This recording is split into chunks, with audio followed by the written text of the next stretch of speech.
augmente, le nombre de coupures aussi. Les interventions liées à des impayés de gaz ou d'électricité ont donc augmenté de plus de 4% l'an dernier. 4,2 pour le gaz, 4,9 pour l'électricité. On estime aujourd'hui que la précarité énergétique concerne en France plus de 3 millions de foyers. Odile, par exemple, n'arrive plus à payer et voit arriver avec angoisse la fin de la trêve hivernale. C'est le choix de la rédaction d'RMC, signé Thomas Chupin et Mao Becker-Granier. Un impayé de 2 500 € et la menace d'une coupure d'électricité qui plane depuis près d'1 an. Odile, commerciale et mère de 5 enfants, est angoissée.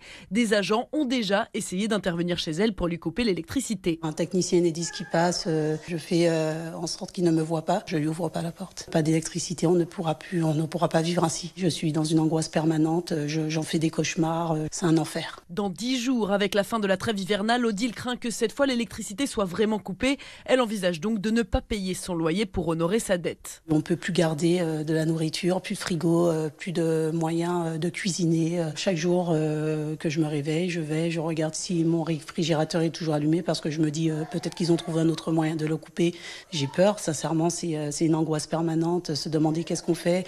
Dois-je faire le choix de ne pas payer telle ou telle facture pour pouvoir honorer cette dette? Pour le médiateur national de l'énergie, Jean Gaubert, si la coupure d'électricité est un dernier recours, elle est tout de même nécessaire. C'est très dur quand on est chez des gens qui sont en situation de précarité. Mais moi, je ne suis pas de ceux qui pensent qu'il faudrait interdire les coupures. Parce qu'interdire les coupures, on n'aurait pas que des précaires parfois qui ne paieraient pas. Dire qu'il ne faudrait pas couper reviendrait à dire à certains, faites n'importe quoi, c'est pas grave. Quand on oublie de payer, au total, c'est quelqu'un d'autre qui paiera. Accélérer les programmes de rénovation énergétique et mieux accompagner les familles précaires, ce sont les recommandations du médiateur de l'énergie.